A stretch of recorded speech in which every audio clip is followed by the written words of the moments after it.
Olá, sejam todos muito bem-vindos para mais um episódio do Iriscast. Esse é o sexto episódio, é o nosso último episódio dessa primeira temporada. E para a gente finalizar com chave de ouro, a gente resolveu abordar um tema hoje um pouco diferente do que a gente vem abordando. Hoje a gente vai falar sobre arte e direito, sobre como esses dois ramos se relacionam.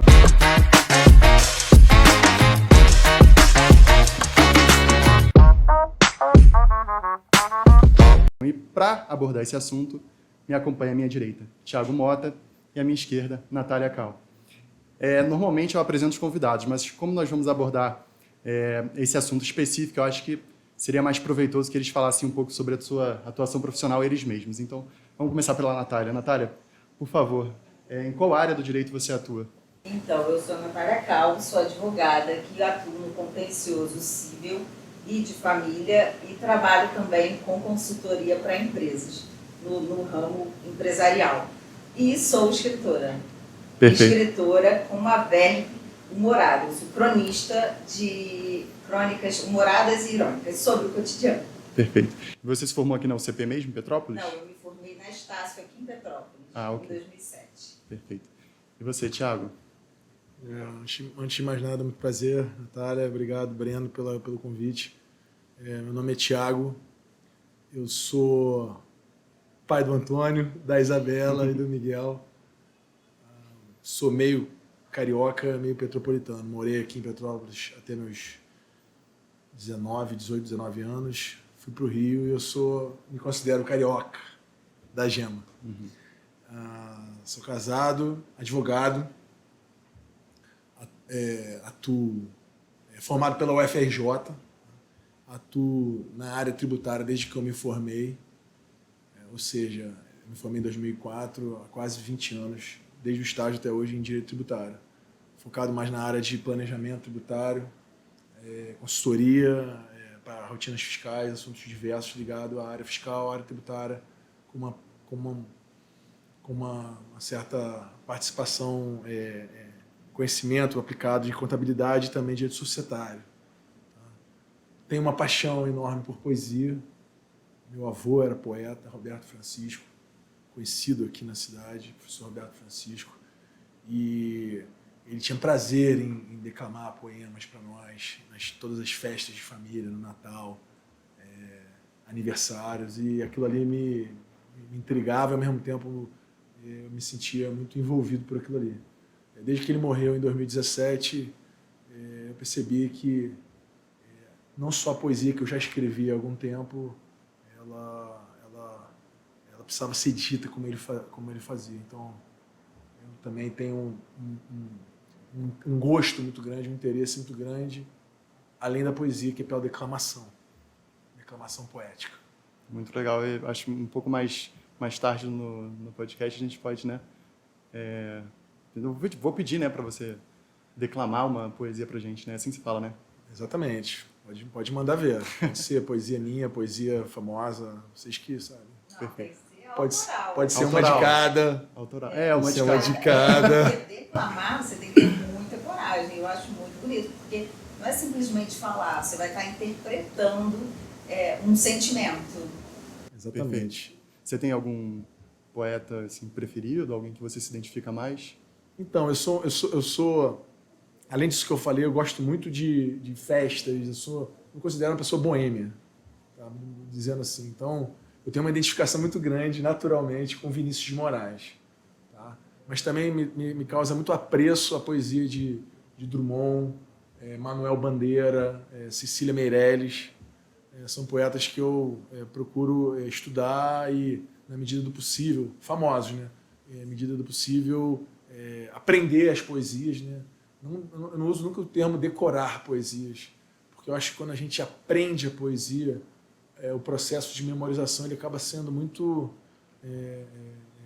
mais natural. Uhum. Tá? Então quando eu olho os poemas, principalmente os sonetos desses poetas e poetisas, eu me sinto atraído em aprendê-los para poder dizer hoje para vocês. Interpretá-los, né? Dizer no sentido de interpretar, de tentar capturar aquele sentimento que está ali dentro da poesia e passar adiante. Perfeito. Natália, o Thiago estava comentando que o avô dele foi quem, né, acendeu essa paixão dele pela poesia. No seu caso, né, houve algum parente que a inspirou ou foi algo seu? Eu até tinha comentado com o Thiago nos bastidores que o meu pai era escritor também e era poeta. Meu pai também gostava de crônicas e escrevia romances, mas o forte dele era a poesia. Meu pai foi um cara que escreveu mais de 3.000 poesias. Nossa! E ele adorava, era um apaixonado. Ele foi uma fonte de inspiração para mim como artista, pelo gosto, por me iniciar nesse gosto, pela leitura, pelo gosto por escrever. Tanto que o primeiro livro do meu pai, ele escreveu num caderno, que eu tenho até hoje, eu guardo, um romance que ele escreveu, todo manuscrito mesmo no caderno, e foi isso que me inspirou a gostar de escrever e usar a mesma prática. E meu pai é uma fonte de inspiração, embora não seja do mesmo ramo que eu gosto, porque eu gosto de crônicas sobre o cotidiano. Então eu me inspiro muito no Rui Castro, é a minha maior inspiração, e Machado de Assis. Eu amo muito esses dois escritores. E, claro, a grande fonte de inspiração para a arte, por essa arte, vem do meu pai, vem da minha irmã mais velha, que também adora escrever, e também é da poesia. Ela até escreve bem menos do que deveria, porque ela também é muito boa nisso, mas, sem sombra de dúvidas, do contexto familiar, é do meu pai. Perfeito. E você mencionou Machado de Assis, né? Eu tentei ler Machado de Assis, mas, assim, eu não consegui. Eu achei muito, assim, rebuscada a linguagem, diferente, porque ele escreve no século XVIII, XIX. Sério? Então, Você achou e que eu, é difícil ler Machado de Assis? eu, pelo menos... Mas eu tentei também, para ser mais sincero, assim, foi na época do ensino médio, quando, né, eles pediram pra gente para ler, né, para fazer provas. É a literatura do ensino médio mesmo. E aí, naquela época, para mim, foi um martírio. Mas eu Mas você reconheço... tentou depois? Depois não. Quem sabe... Vale a pena tentar, porque assim, dentro do meu conceito, eu acho que Machado de Assis, ele escreve de forma que é atemporal, e me encanta essa questão do rebuscado. Esse mix assim, do rebuscado, do vocabulário diferente, do vocabulário interessante, que vai, no final das contas, te agregar muito. E eu não consigo achar que ele é tão difícil de ler, porque, na minha impressão, tá? Por ser uma pessoa que gosta muito dele, eu acho que ele é muito do cotidiano. Ele escreve muitas coisas que para mim, são do cotidiano. Entendi. E você pode pegar e não começar por uns romances assim, que até você chegou a ler no ensino fundamental, lá no teu estudo. Vai, depois te dou outras dicas. Aí tem Memorial do Aires, que é um livro que é como se fosse um diário. E aí é mais fácil, você pode começar com uma leitura que é mais tranquilinha ali de Machado de Assis. Certamente você vai se apaixonar. Legal, Mas não. você começou por alguma coisa muito difícil. Não, eu adoro ler. Eu sempre estou com o livro na mão, mas realmente, eu acho que eu tenho que revisitar. E leia meu livro Relatório de Evidências, tá? Pede emprestado do João. Um livro de crônicas. Um livro de crônicas humoradas que falam sobre o cotidiano. Relatório de Evidências. Relatório de Evidências. Que ano foi que você lançou esse livro? Eu lancei esse livro em dezembro de 2017. Legal. E eu acho que é importante a gente deixar bem claro que arte e direito não são excludentes, né? Muito pelo contrário, né? Quando a gente fala de crônicas e poesia, a gente está falando da arte escrita. E o direito, no Brasil, é, acima de tudo, escrito, né? Eu acho que quando a gente, pelo menos eu, né? Quando eu cresci vendo séries e filmes, a gente sempre vê séries e filmes americanos. E lá, nessas séries e filmes, o direito é retratado de uma forma completamente diferente da prática aqui no Brasil, né? Tiago, como é que a sua arte te ajuda na sua prática profissional? Pois bem, eu acho, vou começar respondendo, falando da capacitação na escrita, né? Eu tenho absoluta convicção de que eu comecei a aprender a escrever quando já era advogado. Tendo que preparar textos, pareceres e petições iniciais, né, recursos, olhando aquele retrospecto, né, que normalmente os escritórios têm, né, o histórico dos casos, mas escrever um e-mail, né, passar uma mensagem adequada, certeira, objetiva, e ao mesmo tempo que tenha conteúdo para o seu cliente. Eu acho que isso surgiu em mim, no meu caso, nesse período. Já não era jovem, eu não estava na escola. Na escola eu tinha dificuldade de escrever. Eu sempre tive mais facilidade na escola, nas áreas exatas, por incrível que pareça. Eu era 10 em matemática, física e química. Por isso que você migrou para o tributário, então. Talvez. Né? Que talvez, né? Talvez seja né? uma... Eu acho que é uma grande... talvez coincidência. Eu acho que tudo tá relacionado, né? Mas estar no escritório de direito tributário também foi o primeiro estágio. O estágio que eu abracei, que eu me interessei, e no final das contas foi o único que me foi apresentado, né? Eu me interessei por aquilo que eu comecei a aprender a fazer bem. Tinha isso que você falou, faz sentido total. Consegui compreender o sistema tributário, a parte de contabilidade. Eu tinha já feito 6 meses de administração, então eu já tinha estudado contabilidade introdutória, que assim, no meu caso, foi assim, eu sei contabilidade com 6 meses estudando contabilidade 1 na faculdade da UERJ, da Universidade do Estado do Rio de Janeiro, falar de administração, que era a introdução à contabilidade. Aquilo me ajudou muito no direito. Então, essa é a parte racional da coisa, né? Mas a parte de desenvolvimento veio depois. E a parte, como eu falei, poeta, declamador, o advogado é um advogado que sabe se pronunciar, sabe se colocar, sabe expor uma ideia, sabe ouvir, sabe contra-argumentar, né? Aquela velha história da dialética, uma tese, uma antítese. Eu bati na mesa, desculpa. Não, acontece, vamos embora. Tese, antítese, né? Antítese, dialética, né? Não é monolética, como muitas revistas em direito tributário se propõem a ser. É uma crítica que eu faço, que o pessoal só concorda com o mesmo assunto, não trazem um elemento para dizer o contraponto. Então, não é dialética, a gente chama de monolética, né? Todo mundo fala a mesma coisa, todo mundo concorda com todo mundo, né? Isso, inclusive, eu uso isso no trabalho. Eu acho que eu sou pago para discordar. Eu tenho uma sociedade de advogados, sou membro de uma sociedade de advogados no Rio de Janeiro, e eu acho que o interessante é a gente poder discordar e poder encontrar uma melhor solução, um melhor caminho, Mas hoje em dia para o cliente. É difícil a gente discordar, né? Porque hoje em dia não se tem mais um debate de ideias. Mas eu busco esse debate de ideias, claro, porque, é essencial. Imagina, o chefe falou, o dono falou isso e você fala, não, isso é perfeito, está tudo certo. O que você está acrescentando? Né? O que você está trazendo de diferente? Perfeito. Eu acho que o debate ele serve para isso. No confronto de ideias, de argumentos, você ter uma melhor saída, uma melhor solução para aquele caso.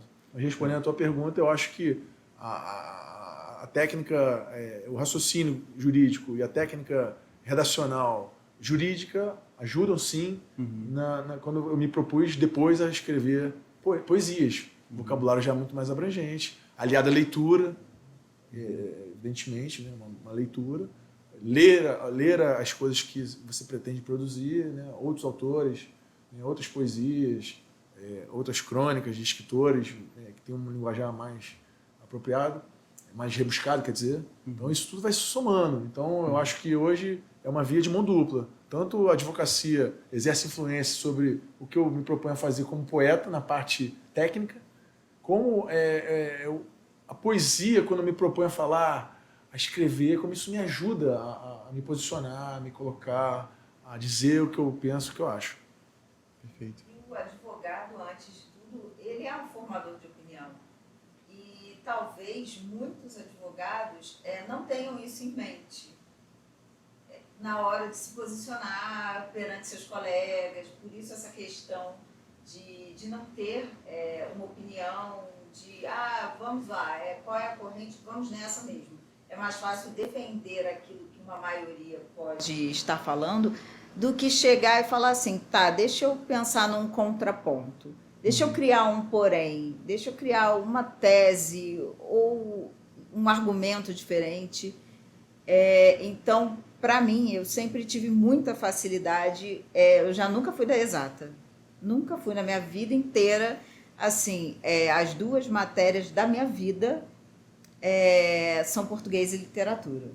Eu sempre gostei, sempre fui muito bem em literatura e em redação, muito mais até do que português, porque, sem sombra de dúvida, português é uma língua muito difícil, muitas regras, muito tudo, então é muito difícil a língua portuguesa, estudar a língua portuguesa, na minha opinião, é muito difícil. Então, história, geografia, todas as outras matérias eu não gostava. As de exata, então, eu queria morrer. E desde criança eu era a que gostava de ler em voz alta, mesmo sendo tímida. Concordo muito contigo, Thiago, quando você fala que o advogado ele precisa falar. O advogado precisa estudar, ter essa consciência de poder se expressar. O advogado, antes de qualquer coisa, de qualquer notório saber jurídico, ele precisa saber falar, ele precisa saber se posicionar e, assim, independente de achar assim, que para me posicionar eu tenho que ser um AIS da advocacia. Não, para tudo na vida você precisa ter noção mínima do que você está fazendo e do que você está falando. Não precisa de uma hiperpropriedade naquilo. Eu acho que isso é um conceito assim, muito passado do que é o advogado, do que era advogar e advocacia. No meu caso, eu, como advogada, eu tenho uma atuação como escritora que é totalmente diferente. Eu gosto de escrever sobre o cotidiano e gosto de olhar o cotidiano de um olhar que seja humorado e irônico, o que muitas das vezes não é cabível dentro da minha profissão como advogada, dentro da minha atuação como advogada. Então, quanto a mim, a minha postura, eu posso dizer assim, que é 8 e 80. São dois polos completamente antagônicos. Porque as pessoas olham e falam, tem muito isso, eu acho, do que você espera de um advogado. Há uma pressão social que não é lógica para mim, de que o advogado ele tem que ser aquela pessoa super séria. Um estereótipo, né? Existe esse estereótipo, essa questão de dress code. Tudo para mim eu acho que é demais nessa atuação, sabe? Eu me considero uma advogada atípica, porque se eu for olhar assim, eu não tenho o perfil, eu sempre brinquei com isso com o João, que eu não sou o perfil de nenhum escritório de advocacia, embora já tenha trabalhado em alguns escritórios de advocacia aqui no Rio de Janeiro, principalmente no Rio, e em empresas multinacionais. Eu não sou o padrão da advogada da capa da revista. Uhum. E aí eu já olho e falo assim, em que eu me garanto? No meu conhecimento jurídico. Aí, mas quem é a Natália fora da atuação dela como advogada? Eu sou uma pessoa que gosta de escrever e de falar de forma super informal, irônica e muito humorada. E não vejo nenhum problema em ser assim. Eu acho que eu tenho visto muitos colegas que estão se revelando por outros lados artísticos. Geralmente o advogado é o advogado e o esportista. Uhum. É o pessoal do triatlo, é o pessoal maratona, da corrida.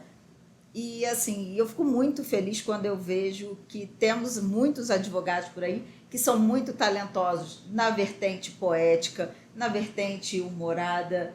E eu posso citar também um advogado que eu amo, não sei se vocês conhecem, que é o Haroldo, que é do Ceará. Ele é um cara que é maravilhoso, um excelente advogado e é artista.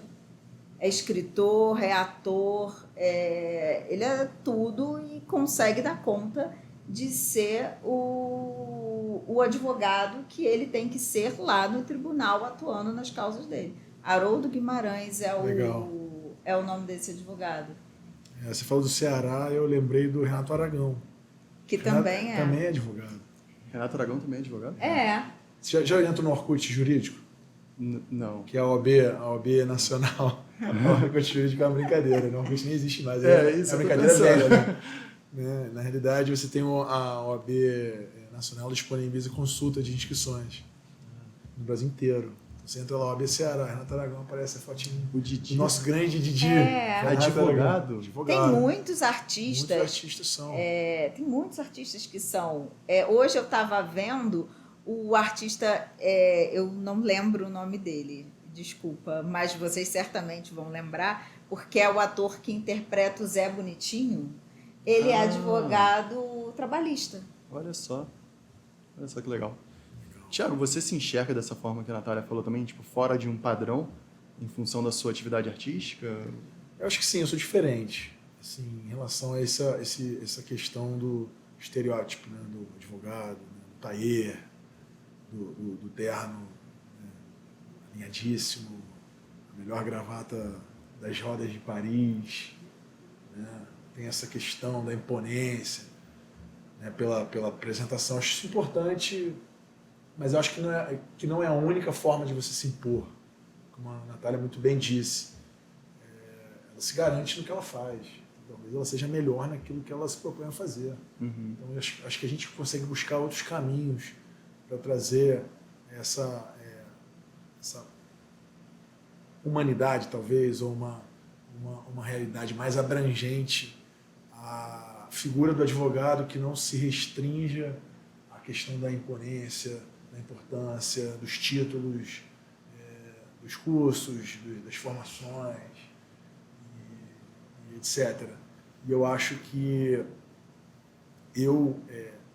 acho que ela também, mas ela que vai falar melhor por ela diz que ela é totalmente diferente, mas eu acho que a gente é uma pessoa só. Né? Eu sou o Thiago, essa é a Natália, ele é o Breno.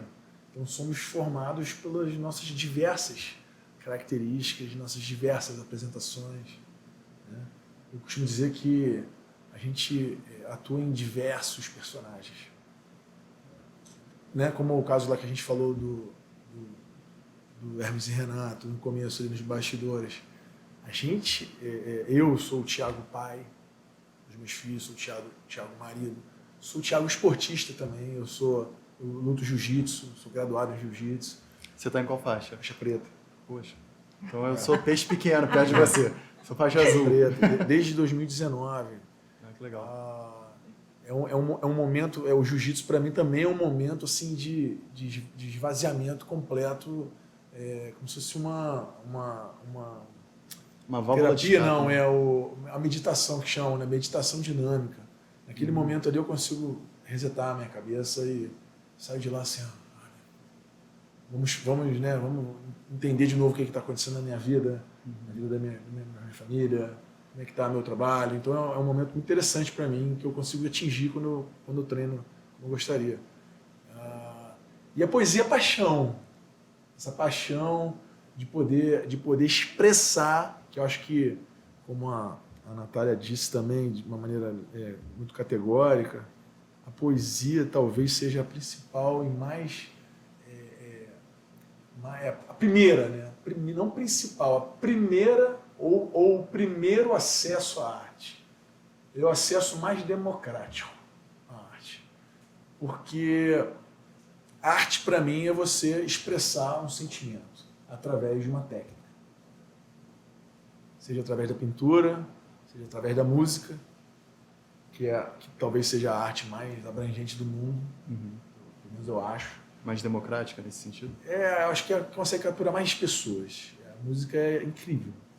Assim como a pintura, a arquitetura, a escrita, também ela tem uma capacidade de atingir.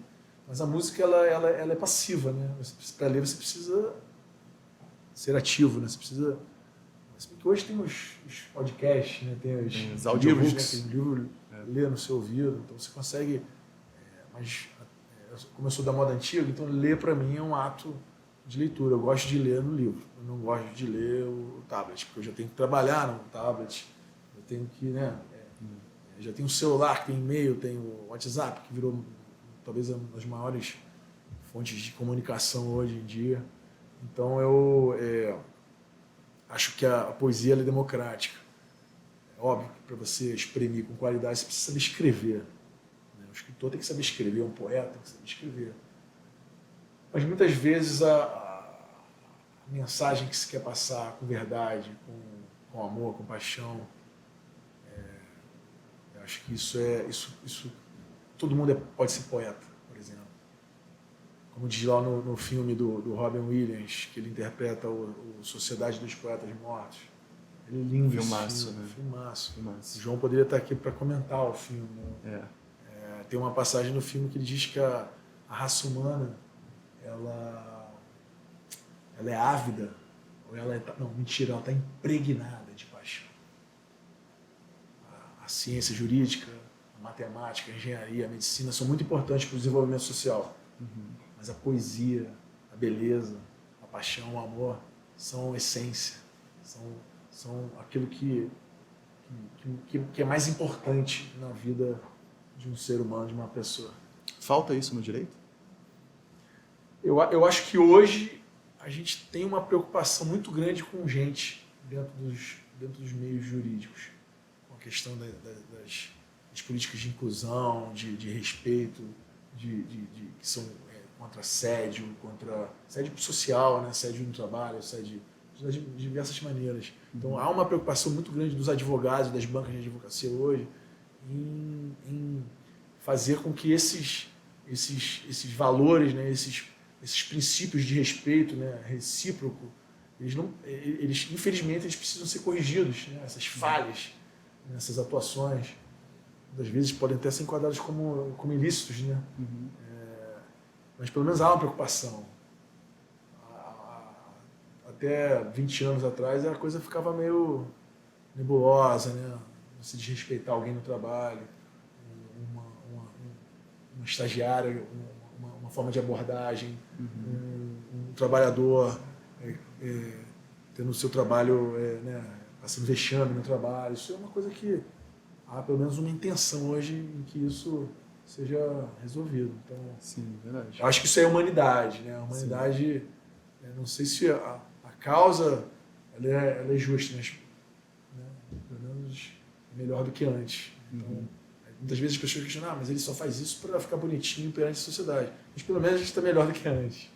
Não estamos julgando a consciência da pessoa que age para estar de acordo ou aquela que age porque ela realmente acredita que você deve, de certa forma, não é bem poesia, mas a poesia faz parte disso, dessa exteriorização de sentimentos bons. Então, eu acho que, de uma certa forma, ela pode, enquanto poeta, contribuir para essa melhora aí nesse tipo de qualidade nos relacionamentos profissionais. Por que eu falei isso? Porque quando a gente pensa em um operador do direito, né, se fala muito isso, a gente pensa num ser meio robotizado, né? Aquele cara que vai fazer petição, que vai ficar ali... E assim, o direito hoje em dia, para quem é advogado, tem muito advogado reclamando demais porque é extremamente burocrático, né? É super demorado. E por vezes, né, se comenta da falta de sensibilidade também dos advogados, dos juízes, né? Eu não estou me limitando aqui aos advogados. Sim. Mas assim, ao meu ver, falta um pouco de arte no direito. Falta um pouco dessa sensibilidade.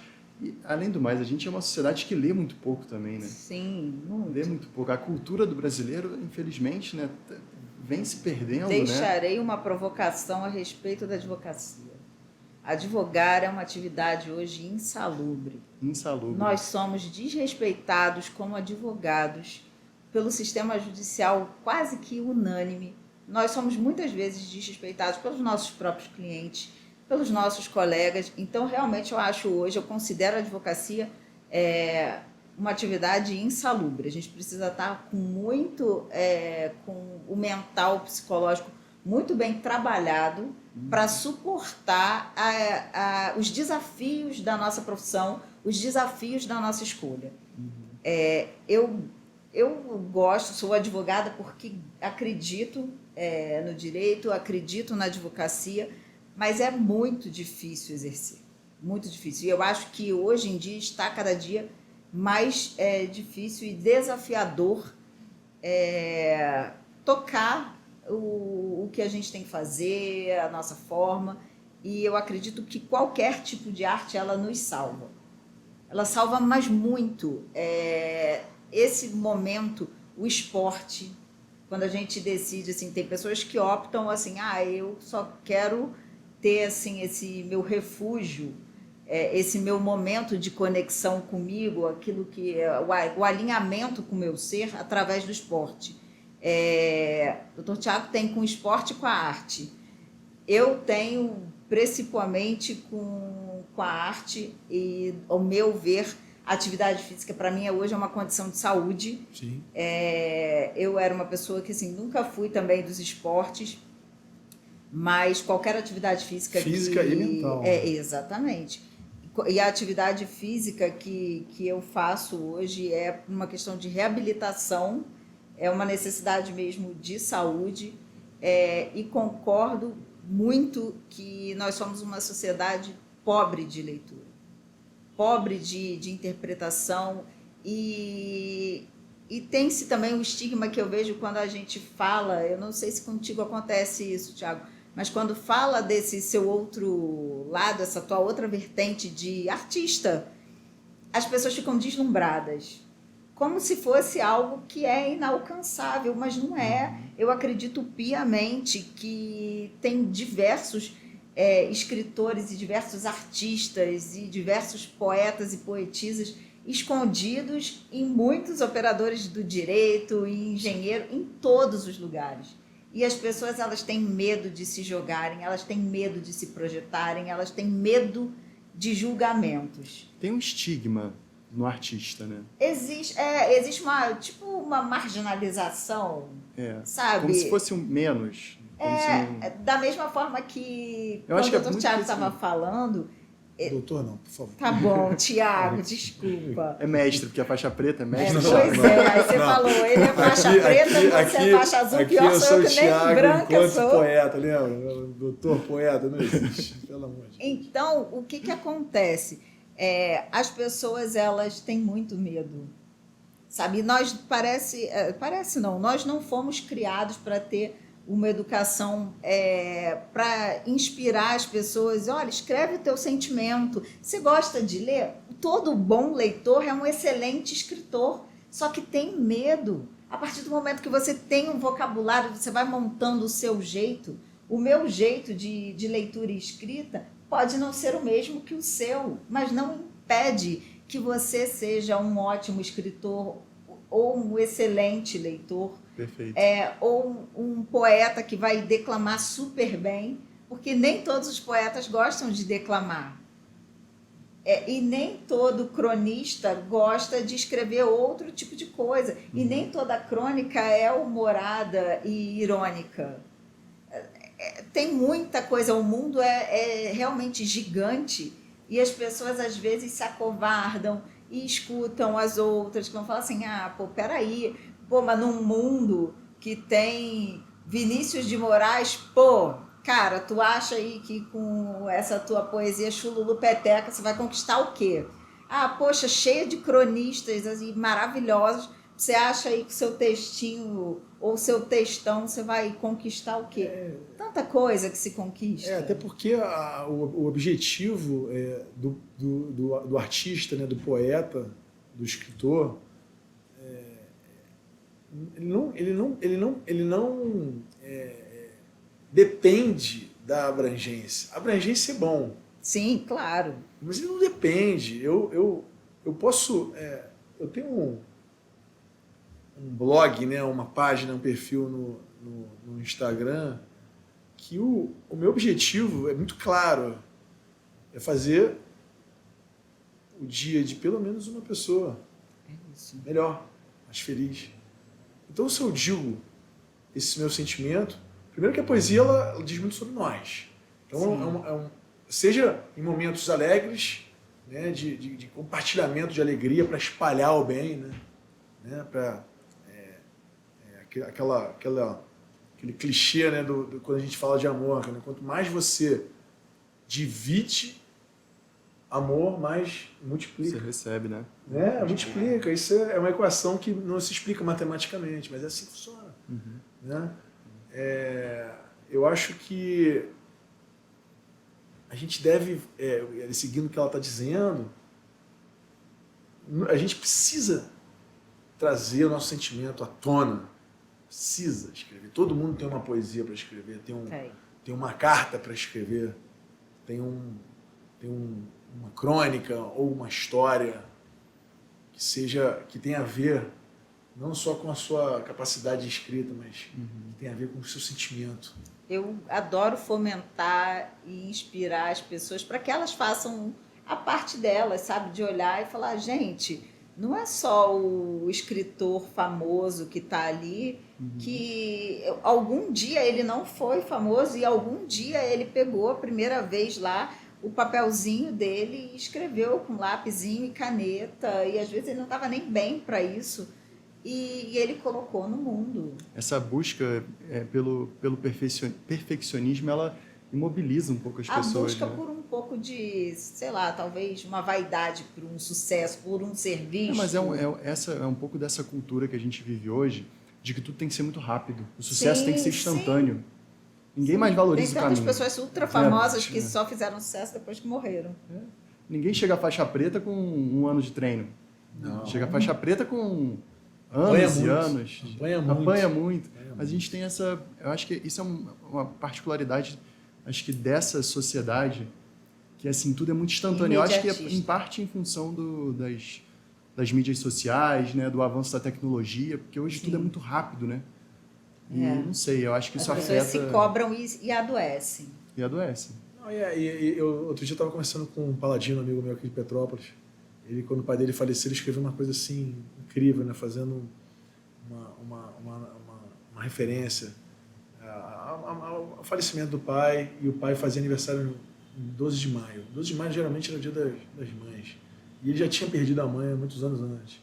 Então ele, curiosamente, ele comemorava duplamente a perda. E o objetivo daquela manifestação dele é que não necessariamente é ruim você comemorar a perda. Sim. Né? E uma das passagens lindas que ele diz, ele não é escritor, ele não tem hábito de escrever, mas ele conseguiu ali, se ler o texto dele, qualquer pessoa que lê aquele texto com vontade de entender o que aquela pessoa está querendo transmitir, se emociona. E ele diz que saber perder, você está dizendo aí da questão do imediatismo, nas soluções, nas conquistas, ou melhor, não é definitivamente para perdedores. Saber perder é para vencedores. Sim. Então você vai dar murro no pão de faca. Você vai perder, você vai cair. Você vai se dar mal. Você vai escrever uma coisa que não está legal. Mas você tem que continuar adiante. E você, às vezes, vai se arrepender daquilo que você escreveu.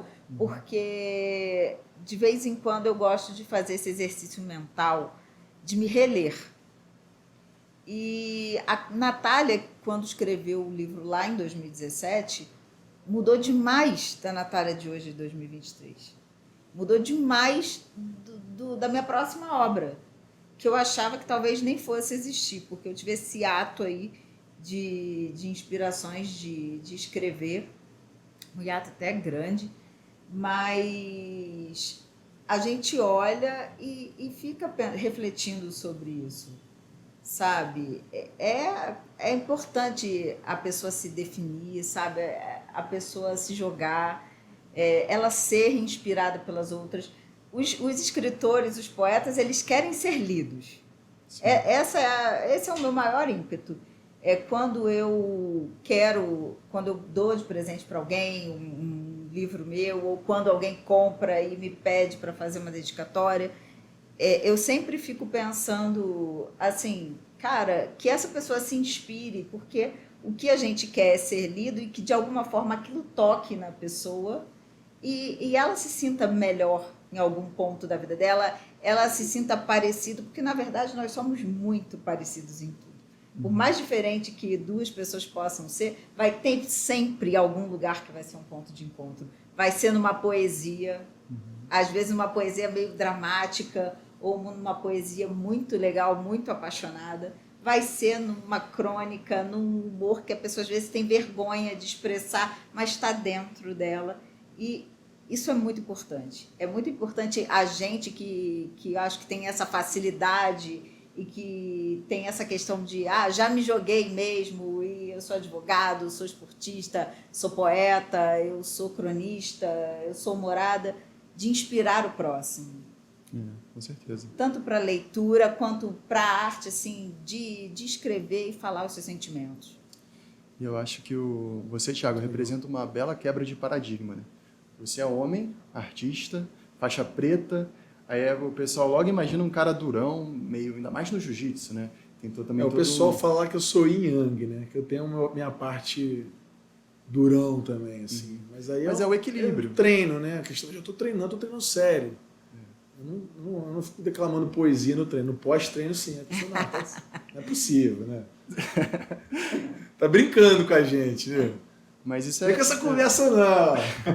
Tava aqui tentando arrancar a minha cabeça. Mas isso é raro, né? Isso tem que ser valorizado. Porque é isso que a gente estava comentando aqui. A gente precisa valorizar a arte. E valorizar a arte significa necessariamente as pessoas estarem mais abertas para o sensível, para o que lhes toca, seja o que for, seja em qual ramo da vida for, em que aspecto for, se é no amor, se é na... Não tem como você julgar alguém, de novo, pela aparência, pela maneira pelo qual, através da qual a pessoa se apresenta, a forma dela agir. Isso não significa nada. Não significa nada, assim... Pode significar alguma coisa, mas é aquela história lá que a gente aprende lá no direito, né, do sofisma, né? Como é que é? Biscoito é feito de quê? Farinha? Água e sal. Água e sal. Biscoito e bolacha. Bolacha. Ah, tá. Água e sal. Água e sal. O mar é feito de quê? Água e sal. Logo, o mar é um biscoitão. Não pode ser, né? Não dá para assumir certas verdades e atingir conclusões que são falsas, são erradas, são equivocadas. Mas devem ser rejeitadas. Então, acho que é isso que você falou. A gente... eu sou assim um pouco... você perguntou se eu sou diferente. Eu acho que sim, mas eu acho que não deveria ser tratado como diferente. Deveria ser uma coisa natural. Tiago está quebrando os paradigmas dos poetas tuberculosos. Exato. Que andam sempre tristões poeta tem que ter de cabelo preto. branco. Mas você sabe que eu incorporei? Toda vez que eu vou para uma apresentação, eu boto a minha camisa social. Eu gosto, assim, daquele ar mais... Né? Formal? Não formal, mas... Um artístico. Eu não gosto, um etéreo, lúdico. De ir para um palco... para uma apresentação de camiseta colada, bermuda e chinelo, porque aí eu acho que não combina com a cena. A seriedade. Fica bonito. Não é nem seriedade, é a beleza do momento. É a mesma coisa a galera que vai pro casamento e vai de camisa de malha, pelo amor de Deus, não dá, né? Tem uma cerimônia ali, né?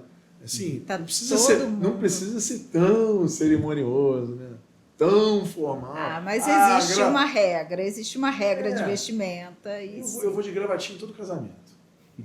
Casamento, velório, né? Coisa séria, formal, assim, ó. Se o pessoal não tá, eu guardo. Mas eu vou. O tribunal eu vou também. Tenho ido menos, né? Eu gostava muito de fazer sustentação oral, de bater na tribuna. Cada vez mais.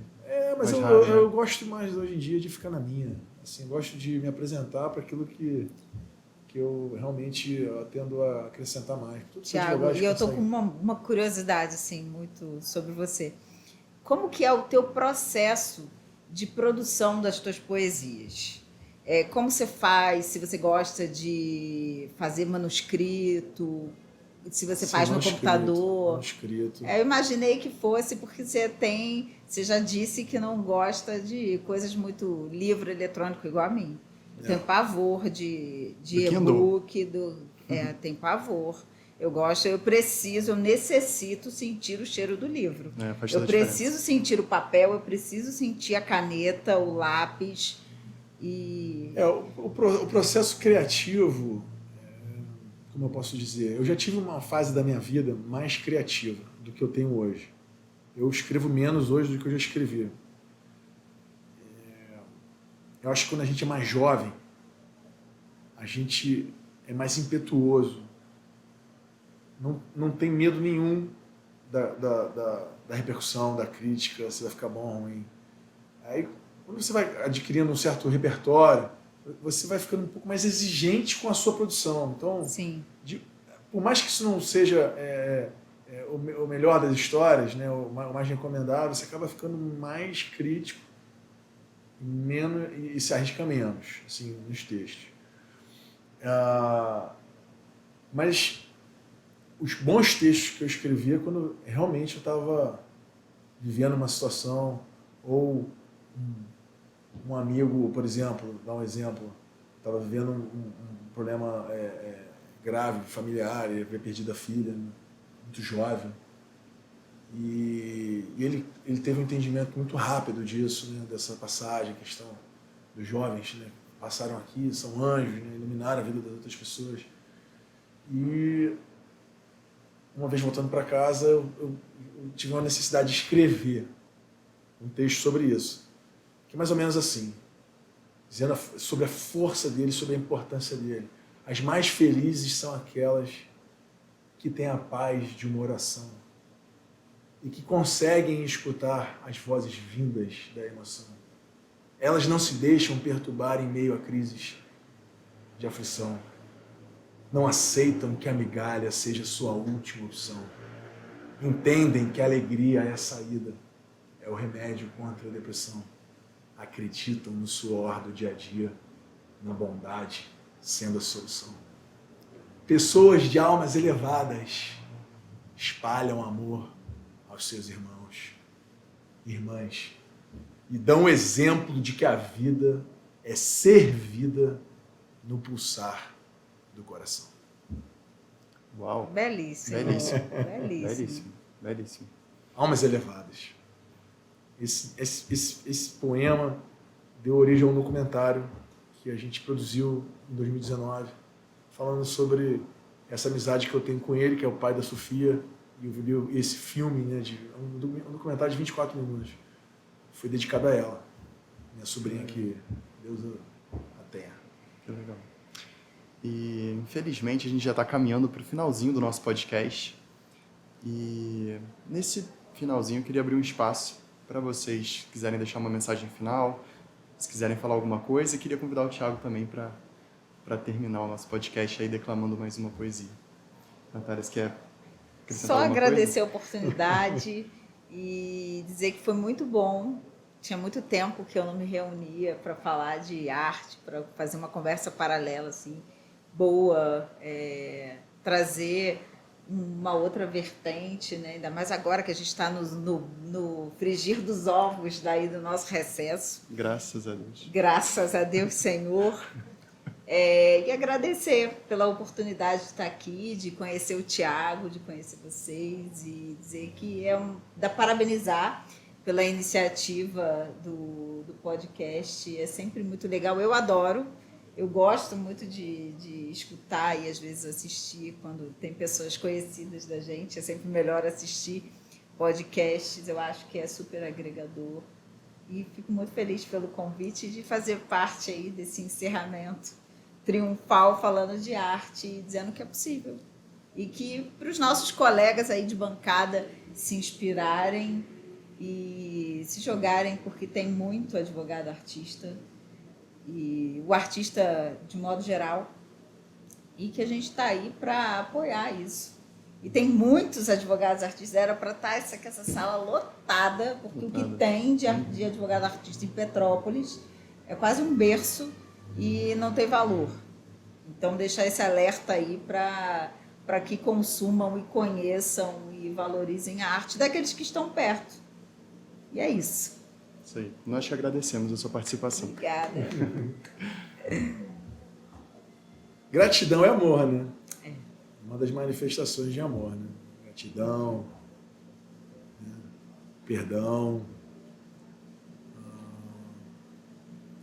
E eu acho que essa sociedade que eu me referi antes, que ela precisa de poesia, as pessoas precisam estar abertas a isso. Antes de encerrar com uma poesia que eu vou falar de amor, eu moro na rua Carlos Drummond de Andrade, esquina com a rua Gonzaguinha. Eu não acho que não é à toa. Não, de forma Não nenhuma. é à toa. Não Um dos maiores existe compositores coincidência. do Brasil e um dos maiores poetas. Eu moro quase no entroncamento dessas ruas. Então, eu vou declamar uma poesia de Drummond. Tá? Mas antes, eu queria dar um recado para o pessoal aqui de Petrópolis. Eu estou buscando fazer uma apresentação dia 26 de dezembro em algum estabelecimento comercial. Eu, Ana Paula Xavier, falando sobre o nosso projeto Eu Dou o Verso, Você Devolve a Canção. Poesia, música. E conversando com o dono de um bar conhecido aqui em Petrópolis, que eu não vou dizer qual é o nome, no ar, de repente, depois eu digo. E ele falou, olha, eu sinto muito, mas eu não vou poder colocar vocês aqui. Se eu colocar vocês aqui, o público vai vaiar vocês. Olha só. Porque o público aqui gosta de rock and roll, de sertanejo universitário, gosta de barulho, gosta de zoeira. Então, eu acho que ele, dentro da boa né, ele foi muito sincero, né? Ele quis dizer assim, prefiro não, aqui não. Por quê? A sociedade está precisando, né, se encher mais, né, se entusiasmar mais, se encher, entusiasmar, né, segundo os antigos, é se encher de Deus. Né? Elas precisam estar mais abertas à beleza, à arte, a conhecer coisas, a respeitar as pessoas, a valorizar mais esses momentos cerimoniosos ou não, mas situações em que se tenta propagar algo belo, que valoriza a beleza. Tá? Então vamos de Drummond aqui para encerrar e agradecer ao escritório, Aras da Mota Advogados, ao João, a você, Breno, a você, parabéns pelo seu trabalho, pela sua simpatia. E o poema se chama As 100 Razões do Amor. Eu te amo porque eu te amo e não precisas ser amante e nem sempre sabes sê-lo. Eu te amo porque eu te amo. O amor é um estado de graça e com o amor não se paga. O amor é dado de graça, é semeado no vento, na cachoeira, no eclipse. O amor foge a dicionários e a regulamentos vários. Eu te amo porque não amo o bastante ou demais a mim, porque o amor não se troca, não se conjuga nem se ama. Porque o amor é o amor a nada, feliz e forte em si mesmo. O amor é primo da morte vencedor. E por mais que o matem, e matam a cada instante de amor.